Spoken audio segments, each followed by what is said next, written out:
অমূল আলোয় ইউটিউব চ্যানেলের আলোর কথা বিভাগে আমরা শুনছি ইতিহাসের আলোকে মায়ের কৃপাধন্য বাগবাজারের দত্ত পরিবারের কথা। আজকের অংশে আমরা শুনব বাগবাজারে দত্ত পরিবারের গোড়াপত্তনের প্রাণপুরুষ লক্ষ্মীনারায়ণ দত্তের কথা। লক্ষ্মীনারায়ণ ছিলেন ঠাকুরদাস দত্তের কনিষ্ঠ পুত্র। 1248 বঙ্গাব্দের পৌষ সংক্রান্তি তিথিতে লক্ষ্মীনারায়ণ জন্মগ্রহণ করেন। হাওড়া জেলার আন্দুলমৌরির কোরলাবাসী বেণীমাধব বসুর জ্যেষ্ঠা কন্যা ত্রিপুরা সুন্দরী দেবীর সঙ্গে লক্ষ্মীনারায়ণের বিবাহ হয়। লক্ষ্মীনারায়ণ খুব অল্প বয়সেই চাকুরি গ্রহণ করেন। প্রথমে হাওড়ার EI রেলওয়ে অফিসে কাজ করার পর জামালপুরের লোকো অফিসে কাজ করতে থাকেন। কিছুদিনের জন্য হাওড়া জেলার নানা গ্রামগঞ্জের ব্যবসায়ের অ্যাসিস্ট্যান্ট লাইসেন্স অফিসার হয়েছিলেন। পরে কিছুদিনের জন্য EI রেলওয়ে কলকাতার এজেন্ট অফিসে চাকুরি করেন। শেষে 3টি পাটকলের মহাজনের অফিসে ঠিকাদারির কন্ট্রাক্টরের কাজ গ্রহণ করেন। এই পাটকলের কাজেই লক্ষ্মীনারায়ণের কর্মজীবন স্থায়ী হয়। আনুমানিক 1879 থেকে 80 খ্রিস্টাব্দে মেসার্স ফিনলে মিওর কোম্পানির তত্ত্বাবধানে গোলাবাড়ি প্রেসিং কোম্পানি লিমিটেডের সহকারী ও ঠিকাদারি কাজের অংশীদার হিসাবে প্রথমে যোগ দেন। পরে কর্তৃপক্ষ তাঁকে বড়বাবু ও ঠিকাদার পদে উন্নীত করে। এইখানে বড়বাবু হিসেবে তিনি প্রায় 27 বছর নিযুক্ত ছিলেন। তার কর্মকুশলতা ও দক্ষতা ক্রমশ বিস্তৃত হওয়ায় শেষ জীবনে তিনি কয়েক বছরের জন্য আরও একটি পাটকল মেসার্স র্যালি ব্রাদার্সের কাশীপুরের পাটের কলের রানী প্রেসের ঠিকাদার হিসেবে 1902 খ্রিস্টাব্দে নিযুক্ত হন। লক্ষ্মীনারায়ণ দত্ত শুধু তার কর্মজীবনে যে নিষ্ঠা ও কর্তব্যপরায়ণতা দেখিয়েছেন তা আজও আমাদের কাছে অত্যন্ত শিক্ষণীয় বিষয়। কর্মবীর লক্ষ্মীনারায়ণ ক্রমশ ধর্মজিজ্ঞাসু সাধক লক্ষ্মীনারায়ণে পরিণত হন। তার 3 পুত্র হরিপদ দত্ত, নগেন্দ্রনাথ দত্ত ও কিরণচন্দ্র দত্ত। 37 বছর বয়সে যখন তার স্ত্রী বিয়োগ ঘটে তখন তার কনিষ্ঠ সন্তান কিরণচন্দ্রের বয়স মাত্র 2.5 বছর। কর্মসূত্রে কলকাতার বাগবাজার অঞ্চলে 1867 খ্রিস্টাব্দের ফেব্রুয়ারি মাসের কোনো এক সময় একেবারে সহায় সম্বলহীন অবস্থায় 25 বাগবাজার স্ট্রিটে মা, স্ত্রী ও জ্যেষ্ঠ পুত্রকে সঙ্গে নিয়ে একটি অংশে কয়েকটি ঘর নিয়ে সপরিবারে বসবাস করতে থাকেন। পরে তিনি 16 বোসপাড়া লেনের দয়ালচন্দ্রদের বাড়িতে উঠে আসেন। প্রসঙ্গত উল্লেখ্য, 16 বোসপাড়া লেনের এই বাড়িতেই ভগিনী নিবেদিতা 1898 খ্রিস্টাব্দের নভেম্বর মাসের 1 তারিখে উত্তর ভারত থেকে ফেরার 8-10 দিনের মধ্যেই বসবাস শুরু করেন। 13 নভেম্বর 1898 রবিবার কালী পুজোর দিন গোলাপ মা, যোগিন মা সহ শ্রী শ্রী মা বিদ্যালয় প্রতিষ্ঠাকালীন পূজাদি সম্পন্ন করেন। পূজান্তে শ্রী শ্রী মা এই বিদ্যালয়ের ভাবী কালের ছাত্রীদের উদ্দেশ্যে বলেন, আমি প্রার্থনা করছি যেন এই বিদ্যালয়ের উপর জগন্মাতার আশীর্বাদ বর্ষিত হয় এবং এখান থেকে শিক্ষাপ্রাপ্ত মেয়েরা যেন আদর্শ বালিকা হয়ে ওঠে। ওই অনুষ্ঠানে স্বামী বিবেকানন্দ, স্বামী ব্রহ্মানন্দ ও স্বামী শারদানন্দ উপস্থিত ছিলেন। বাড়িটির পূর্ব কোণে অ্যাটর্নি দীননাথ বসুর বাগওয়ালা বাড়িতে শ্রী শ্রী রামকৃষ্ণ পরমহংসদেব বাগবাজার পল্লীতে প্রথম এসেছিলেন 1877 খ্রিস্টাব্দে। দয়ালচন্দ্রের বাড়িতে থাকাকালীন লক্ষ্মীনারায়ণ বিপত্নিক হন। আনুমানিক 1879 খ্রিস্টাব্দের শেষের দিকে পুনরায় বাগবাজার স্ট্রিটের বেণী মাধবদের বাড়ি এবং পীতাম্বর সাধুকা বাড়িতে কিছুদিন কাটানোর পর বাগবাজারস্থিত গোসাই গলিতে নন্দলাল চট্টোপাধ্যায়ের বাড়িতে চলে আসেন। ওখানে 8 বছর বসবাস করার পর রামকান্ত বসুর প্রথম গলির সাধুরাম চক্রবর্তীর এক সংখ্যক বাড়িটি কেনেন 1888 খ্রিস্টাব্দে। পরবর্তীকালে পরিবর্তিত নাম লক্ষ্মী দত্ত লেন। ওইখানেই তিনি দ্বিতল গৃহ তৈরি করেন 1890 খ্রিস্টাব্দে। বর্তমানে এই বাড়িটির নামই লক্ষ্মীনিবাস। কলকাতার বাগবাজার পল্লীতে অবস্থিত 1 নম্বর লক্ষ্মী দত্ত লেন। লক্ষ্মীনারায়ণ দত্ত শুধু যে ঠিকাদার ছিলেন তা নয়, পিতা ঠাকুরদাসের মতো লক্ষ্মীনারায়ণ গান রচনায় নিপুণ পরিপাট্য দেখিয়েছিলেন। তার সুর ও তাল সম্পর্কে সবিশেষ জ্ঞানও ছিল। মাত্র 21 বছর বয়সে দ্বিতীয় সন্তান নগেন্দ্রনাথকে হারানো, পত্নী বিয়োগ প্রভৃতি ঘটনা কর্মবীর লক্ষ্মীনারায়ণকে ক্রমশ ধর্মজিজ্ঞাসু সাধক লক্ষ্মীনারায়ণে পরিণত করেন। তার রচিত কাব্যসঙ্গীত গ্রন্থ উপাসনা ধর্মসাহিত্যের ইতিহাসে এক মূল্যবান সংকলন। উপাসনার গানগুলিকে শ্যামাসঙ্গীত বলা যেতে পারে। সেই অর্থে গানগুলি সাধন সঙ্গীতও বটে। এই গ্রন্থটি লক্ষ্মীনারায়ণের মৃত্যুর পর কনিষ্ঠ পুত্র কিরণচন্দ্র প্রকাশ করেন। লক্ষ্মীনারায়ণ 5-6 বছর ওস্তাদ রেখে সেতার বাদন শিক্ষা করেছিলেন। তার রচিত গানগুলি দেখে বোঝা যায় তিনি জীবনের কোনো এক সময় তান্ত্রিক যোগ সাধনার সংস্পর্শে এসেছিলেন। লক্ষ্মী বলে ওই জলে তলিয়ে গিয়ে খেলা ভালো, ওরে এ জীবন জীবন গেলে পাবে চতুর্বর্গ ফল। কিংবা এক নারীকে বুকে করো, অন্য জনের শিরে ধর, 3 জনে হয়ে সাকার, লক্ষ্মীর শেষ দিনে এসো ভৈরব। কথাগুলি সাংকেতিক, তন্ত্রে পূর্ণাভিষিক্ত যোগীদের কথার মতন। তান্ত্রিক বিশুদ্ধতা তাঁর জীবনে কতখানি সক্রিয় ছিল তার বড় প্রমাণ শেষ জীবনের কয়েক বছর প্রতি মাসের চতুর্দশী অমাবস্যা তিথিতে রাত্রে নিজের শয়নকক্ষে মা জগদম্বার মৃন্ময়ী প্রতিমা এনে ষোড়শ উপচারে পূজা করতেন। আনুমানিক 1894 খ্রিস্টাব্দের কোনো এক অমাবস্যা তিথিতে তিনি প্রথম দক্ষিণা কালিকার পূজা শুরু করেন। পূজা অন্তেই গভীর রাতে প্রতিমা বিসর্জন দেওয়া হতো। আজও এই রীতি মেনে তার নির্দেশ মতো উত্তরসূরিরা এই পুজো পালন করে চলেছেন। শোনা যায় তিনি কালীঘাটের বীরেশ্বর হালদারের কাছে পূর্ণ তন্ত্রাভিষিক্ত হয়েছিলেন। সকল শাক্ত সাধকের মতো লক্ষ্মীনারায়ণের গানগুলিতে ব্যক্তি স্বাতন্ত্র্য এবং ব্যক্তি জিজ্ঞাসা প্রতিফলিত। জীবনের রূঢ় অভিজ্ঞতার মুখোমুখি যিনি, তিনি কেবল ভক্ত সাধক নন, জিজ্ঞাসু সাধক। তার আরাধনার পুষ্পচন্দন সমাজ প্রতিন্যাসে উদ্ভূত ক্রিয়াশীল ব্যক্তিসত্তা। তার রচিত কয়েকটি ভক্তিগীতির উল্লেখ করা হলো: নিরাকার তারা তুমি, বারেক হও মা সাকারা, আদ্যা শক্তি মহামায়া, চক্ষে হেরি পরাত পরা। দ্বিতীয়টি মন তার পদ্মবনে হংসী রূপ দর্শনে, হারাইয়ে বাহ্যক জ্ঞানে করে বিচরণ। তৃতীয় গানটি হল পড়িয়ে পারের দায়ে এলাম সুরধুনি তীরে, দিন দায়িক জেনে নাবিক তরি রেখেছেন ওপারে।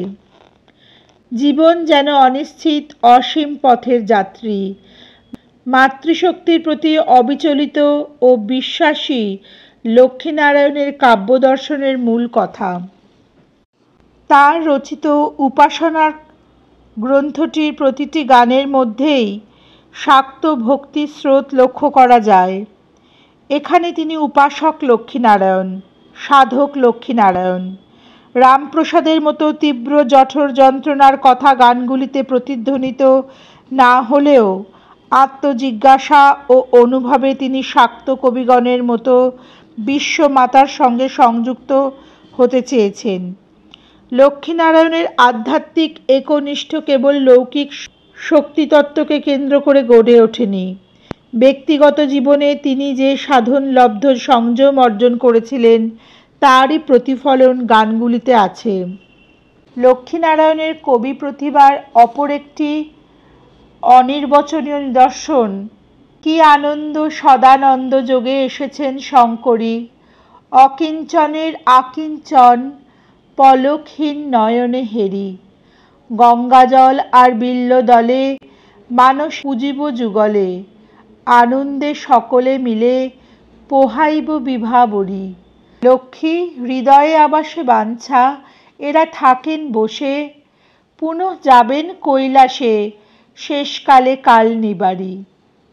প্রসঙ্গত উল্লেখ্য, লক্ষ্মীনারায়ণের প্রচলিত এই দক্ষিণা কালিকার পূজা 1911 খ্রিস্টাব্দের কোনো এক অমাবস্যায় ভগিনী নিবেদিতা দেখতে আসেন। এই প্রসঙ্গে আরেকটি কথা না উল্লেখ করলেই নয়। লক্ষ্মীনারায়ণ দত্তের কনিষ্ঠ পুত্র কিরণচন্দ্র দত্ত রামকৃষ্ণ মিশনের প্রথম পর্ব থেকেই ওতপ্রোতভাবে জড়িত ছিলেন। লক্ষ্মীনারায়ণের প্রতিবেশী বন্ধু নাট্যকার গিরিশচন্দ্রের মাধ্যমেই কিরণচন্দ্রের সঙ্গে স্বামী বিবেকানন্দের পরিচয় ঘটে 1897 খ্রিস্টাব্দ থেকে। দেহত্যাগ পর্যন্ত কিরণচন্দ্র বিবেকানন্দ পরিকর রূপে রামকৃষ্ণ মিশনের নানা কাজে আত্মনিয়োগ করে এবং জ্যেষ্ঠ ভ্রাতা হরিপদ দত্ত ও তার পরিবারবর্গ রামকৃষ্ণ পরিমণ্ডলের ভক্ত হয়ে ওঠেন। কনিষ্ঠ পুত্রের রামকৃষ্ণ সংঘের সাধু সন্ন্যাসীদের সঙ্গে মেলামেশা প্রথম দিকে অপছন্দ থাকলেও 1904 খ্রিস্টাব্দে লক্ষ্মীনারায়ণ স্বপ্ন দেখেন ভগবান বাল গোপাল মূর্তিতে তার কাছে ছানা মাখন মিছরি খেতে চাইছেন। ধার্মিক লক্ষ্মীনারায়ণের মনে হলো কনিষ্ঠ পুত্র কিরণচন্দ্র যে পরমহংসদেবের সন্তানগণের সঙ্গে মেলামেশা করে তাদের সেবা নিবেদনের মধ্য দিয়েই ভগবান বাল গোপাল মূর্তির স্বপ্ন দর্শন সার্থক হবে। স্বামী ব্রহ্মানন্দের নেতৃত্বে ঠাকুরের অন্যান্য সন্তানগণের সেই প্রথম 1904 খ্রিস্টাব্দে লক্ষ্মীনিবাসে শুভ আগমন ঘটে। এর পরের ইতিহাস আমরা বারবার শুনেছি, শুনব, আবারও জানব। এই অংশে আমরা উল্লেখ করতে পারি লক্ষ্মীনারায়ণ দত্তের সঙ্গে গিরিশচন্দ্র ঘোষের বন্ধুত্বের কথা। সেকালের কলকাতার ঘুম ভাঙত বৈষ্ণব বাবাজিদের গানের সুরে। ভিস্তিওয়ালা রাস্তা ধুয়ে দিত আর বৈষ্ণব ভিক্ষুক ঝাড়ুদাস বাবাজি চারপাশের নীরব শান্ত পরিবেশে পথে পথে গান গেয়ে যেতেন। উত্তর কলকাতার বাগবাজার অঞ্চলে বোসপাড়া লেন ও রামকান্ত বসুর প্রথম গলি খুব কাছাকাছি দুটি রাস্তা। একদিন বাবাজির কণ্ঠে শোনা গেল, সুখ কি সতত হয় প্রণয় হলে, সুখ অনুগামী দুঃখ গোলাপে কণ্টক মিলে, শশী প্রেমে কুমুদিনী প্রমোদিনী উন্মাদিনী, তথাপি সে একাকিনী কত নিশি ভাসে জলে। গিরিশচন্দ্রের এই গানটি ঝাড়ুদাস বাবাজি স্বয়ং মহাকবির কাছ থেকে সংগ্রহ করেছিলেন। ঝাড়ুদাসের কণ্ঠে নিজের লেখা গানের সঙ্গে একদিন অচেনা চারটি ছত্র গিরিশবাবুকে চমকে দিল। সেই ছত্রটি হল, পড়িয়ে পারের দায়ে এলাম সুরধ্বনি তীরে, দিন দায়িক জেনে নাবিক তরি রেখেছেন ওপারে, নাবিকের নাম হরি বলে ডাকো হে সকলে মিলে, দেখ তরি তাই হলে আসিবে এপারে ফিরে। গিরিশচন্দ্র ঝাড়ুদাসকে ডেকে পাঠালেন। জিজ্ঞাসা করে জানতে পারলেন ওপাড়ার লক্ষ্মীনারায়ণ দত্ত শেষের 4 লাইন লিখে দিয়েছেন। গিরিশবাবুর কবি মন লক্ষ্মীনারায়ণের সহজ সরল লেখনী ক্ষমতাকে যথার্থ মর্যাদা দিলেন। দুজনের মধ্যে গড়ে উঠল বন্ধুত্ব। এখানে বলে রাখা ভালো, গিরিশবাবুর প্রতিবেশী অ্যাটর্নি প্রিয়নাথ বসুর মেয়ের সঙ্গে লক্ষ্মীনারায়ণ তার ছোট ছেলে কিরণচন্দ্র দত্তের বিয়ে দিলেন। প্রিয়নাথের বড় ভাই দীননাথ ও মেজ ভাই কেশব সেনের বিশিষ্ট ভক্ত কালীনাথ বসুর বাড়িতে 1877 খ্রিস্টাব্দে শ্রী শ্রী রামকৃষ্ণ দেব এসেছিলেন। লক্ষ্মীবাবুর বাড়ির অন্নপূর্ণা পুজোয় গিরিশচন্দ্র প্রসাদ খেয়ে বলেছিলেন, লক্ষ্মীবাবুর সবই সুবন্দোবস্ত, বেগুন ভাজার চাটনি গরম খেতে নেই, ওই দুটি শুধু ঠান্ডা আর সব খাবার গরম। লক্ষ্মীবাবুর মৃত্যুতে উদ্বোধন পত্রিকার 7ম বর্ষ 1200 সংখ্যা 1 শ্রাবণ 1312 গিরিশচন্দ্র এক শোক সংবাদ লেখেন। বড় সাধ হয় মা মনে, আঁখি মুদে হেরি তোমার হৃদি শ্মশানে, মানসেতে পুষ্প চয়ন মিশাইয়ে ভক্তি চন্দন, প্রেম বাড়ি রেখে গোপনে দিব চরণে, জ্ঞানাগ্নিরে জ্বালাইব অভিমান আহুতি দিব, বিবেক অসিতে ছেদিব রিপু ছজনে, লক্ষ্মী গেলে অন্তর্জলে তুমি দাঁড়াইবে কুলে, প্রাণ যাবে জয় কালী বলে হেরে নয়নে। উপরোক্ত গানটি শয্যাগত অবস্থায় আমার একজন বন্ধু রচনা করেন। রচনাকাল 2রা জ্যৈষ্ঠ 1322 সাল। রচনার কয়েকদিন পরেই জাহ্নবী তীরে জনৈক আত্মীয় গায়কের মুখে গানটি শুনিতে শুনিতে ইহলোক ত্যাগ করেন। ইনি একজন সংসারী, সকল কার্যেই তাহার সুবন্দোবস্ত ছিল, কিন্তু এরূপ বন্দোবস্ত করিয়া জীবন বিসর্জন দেওয়া একমাত্র ইষ্টদেবের মহিমা। এরূপ মৃত্যু ঘটনা শুনিলে মৃত্যু ভয় দূর হয়। আমার বন্ধু বাগবাজার নিবাসী লক্ষ্মীনারায়ণ দত্ত। শ্রী গিরিশচন্দ্র ঘোষ। এখানে উল্লেখ্য, উদ্বোধন ধর্ম পত্রিকায় প্রথম একজন গৃহীত ছবি সেদিন স্থান পেয়েছিল। লক্ষ্মীনারায়ণ দত্তের সাধন সঙ্গীতের উৎস, তার সাধন জগতের অনেক কথাই আজ অজ্ঞাত কালগ্রাসে পতিত। কেবল মৃত্যুকালীন একটি ঘটনা থেকে বোঝা যায় তিনি শাক্ত সাধন মার্গের বিভিন্ন স্তরের মধ্য দিয়ে ঈশ্বর লাভের চেষ্টা করেছিলেন। তার মৃত্যুতে অমৃতবাজার পত্রিকা 22 মে 1905 সোমবার যে মৃত্যু সংবাদ প্রকাশ করে তাতে বলা হয়, লক্ষ্মীনারায়ণ ছিলেন অর্থোডক্স হিন্দু, অর্থাৎ গোঁড়া হিন্দু। কী অর্থে গোঁড়া তা বলা না হলেও তার সম্পর্কে আরও বলা হয়েছিল, The deceased was an orthodox Hindu gentleman of the old type and was known for his piety and liberal disposition. সংবাদ সূত্র থেকে জানা যায় তিনি মৃত্যুর আগের শেষ 4 মাস কেবল দুধ পান করতেন এবং যখন তিনি জানতে পারেন যে তার মৃত্যু নিকটবর্তী তখন থেকে 21 দিন কেবলমাত্র কয়েক ফোঁটা করিয়া গঙ্গা জল পান করিয়াছিলেন। শ্রী শ্রী বিষ্ণুপ্রিয়া ও আনন্দবাজার পত্রিকা 11 জ্যৈষ্ঠ 1312 বঙ্গাব্দ। তার ইচ্ছানুসারে গঙ্গা তীরের স্যার রাজা রাধাকান্ত দেবের চাঁদনিতে অন্তর্জলি করা হয়। তিনি যখন বুঝলেন মৃত্যু সমাগত তখন স্বরচিত কয়েকটি মাতৃসঙ্গীত গেয়ে শোনাতে বলেন। সারাক্ষণ তিনি মনোযোগ দিয়ে ধর্মীয় গানগুলি শুনেছিলেন। শেষে মৃত্যুকালের জন্য বিশেষভাবে রচিত গানটি শুনতে শুনতে তিরোহিত হন। তার অন্তর্জলি সম্পর্কে অমৃতবাজার পত্রিকায় সোমবার 22 মে 1905 লিখছে, Hundreds of people witnessed his passing off and he really carried out what he had predicted in his songs some years ago. এরকম আশ্চর্যজনক মৃত্যুর দৃশ্য আমরা খুব কমই শুনেছি। তিনি নিজের মৃত্যু সম্পর্কে সম্যক অবহিত ছিলেন। তার মৃত্যু সম্পর্কে দি স্টেটসম্যান, অমৃতবাজার পত্রিকা, দি টেলিগ্রাফ, সন্ধ্যা, দৈনিক হিতবাদী, শ্রী বিষ্ণুপ্রিয়া, আনন্দবাজার পত্রিকা, বসুমতী এবং উদ্বোধন পত্রিকায় সংবাদ প্রকাশিত হয়েছিল।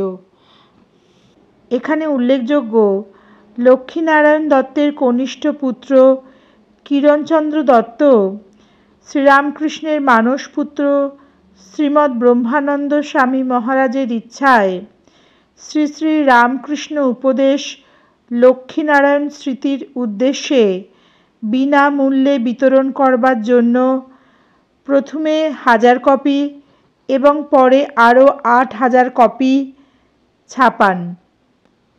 এই লক্ষ্মীনারায়ণ স্মৃতি সর্বপ্রথম উদ্বোধন থেকে প্রকাশিত স্বামী ব্রহ্মানন্দ সংকলিত শ্রী শ্রী রামকৃষ্ণ উপদেশ। সেই থেকে আজ অবধি প্রিয়জন বিয়োগে বাগবাজারের দত্ত পরিবারের থেকে শ্রী শ্রী রামকৃষ্ণ উপদেশ বিতরণের রীতি চলে আসছে। বাগবাজারের দত্ত পরিবারের প্রতিষ্ঠাতা লক্ষ্মীনারায়ণ দত্তকে নিয়ে আলোচনার এই শেষ অংশে তার গানগুলি সম্পর্কে বিশদে আলোচনা না করলেই নয়। লক্ষ্মীনারায়ণের গানগুলিকে মূলত দুটি ভাগে ভাগ করা যায়। কিছু গান আগমনী বিজয়া কেন্দ্রিক, অপর গানগুলি মাতৃসঙ্গীত।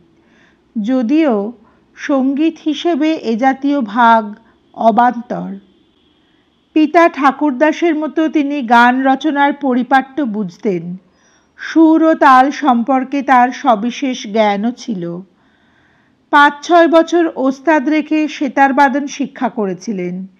গানগুলির অন্তর্নিহিত শক্তি সম্পর্কে বিভিন্ন বইতে বলা হয়েছে, কবিত্ব হিসাবে হয়তো এই গীতগুলি সমালোচকের বিচারে উৎকৃষ্ট না হইতেই পারে, কিন্তু সদ্ভাবের উদ্দীপনা যে গীতগুলিতে যথেষ্ট আছে তা সহজেই অনুমেয়, এবং এই সকল ভাবও যে একজন সেকালের প্রকৃত হিন্দু উপাসকের তাহা পাঠক মাত্রই উপলব্ধি করবেন। উপাসনার কবি এই গানগুলি প্রকাশে সংকোচ বোধ করতেন। ব্যক্তিগত সাধনার উৎস হিসাবেই তিনি গানগুলি লিখতেন। তার মৃত্যুর পর সর্বপ্রথম গীতগুলি প্রকাশিত হয়। গানগুলি থেকে বোঝা যায় তিনি জীবনের কোনো না কোনো সময় তান্ত্রিক যোগ সাধনার সংস্পর্শে এসেছিলেন। উপাসনার গানগুলির উৎস সম্পর্কে কম বেশি আলোচনা করা হলো। এবার গানগুলির অন্তর্নিহিত তাৎপর্য সম্পর্কে দৃষ্টি নিক্ষেপ প্রয়োজন। গানগুলির মূল শক্তি সহজ সরল ভাষা, অকপট আত্মসমর্পণের বিশিষ্ট সুর। তিনি মায়ের সঙ্গে সর্বদা কথা বলছেন, কথার বিষয় রিপুদ্বন্দ্ব থেকে বিমুক্তি। কিন্তু এটি মুখ্য বিষয় নয়। মুখ্য বিষয় তন্ময় মাতৃ আরাধনা, মাতৃশক্তির প্রতি অবিচলিত বিশ্বাস।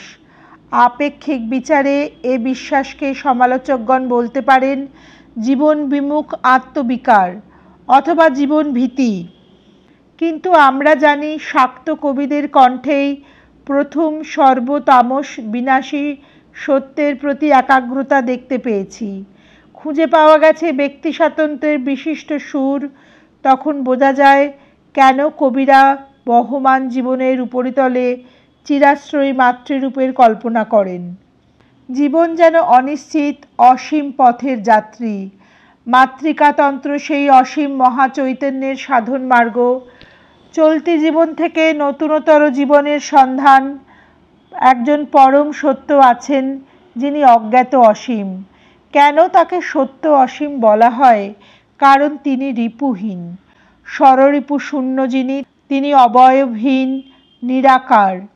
শাক্ত সঙ্গীতের কাছে নিরাকারের সাধনা অর্থাৎ রিপু মোক্ষণের সাধনা, পরিশুদ্ধির সাধনা। মাতৃ উপাসক লক্ষ্মীনারায়ণের শাক্ত সঙ্গীতগুলি জীবন বিমুখ সুখ স্বপ্ন নয়, বরং জীবন সম্পন্ন সুস্থতা বোধের প্রতীক। অন্যভাবে বলা চলে গানগুলি পাশব সম্ভোগ, অত্যাচার ও শোষণের বিপরীত মার্গ। তার গানের এক অংশে আছে রিপুদ্বন্দ্ব থেকে বিমুক্তি বা প্রতিবন্ধ প্রমুক্তের বিরোধ, অন্য অংশে আছে প্রবুদ্ধের সাধনা। রিপুদ্বন্দ্ব প্রতিবদ্ধ প্রমুক্ত। এই অংশের উদাহরণ হিসেবে আমরা 3টি গানকে তুলে ধরছি। জ্ঞানাগ্নিরে জ্বালাইব, অভিমান আহুতি দিব, বিবেক অসিতে ছেদিব রিপু ছজনে। 2 নম্বর, ঘটেছে ব্যাধি আমি নৈক বিরোধী, কর্মফলের ভোগ আমি যাতনায় শোধি। 3 নম্বর, মন ব্যাধি ব্যাধি হয় ছয়, তারা হয় নয় ছয়।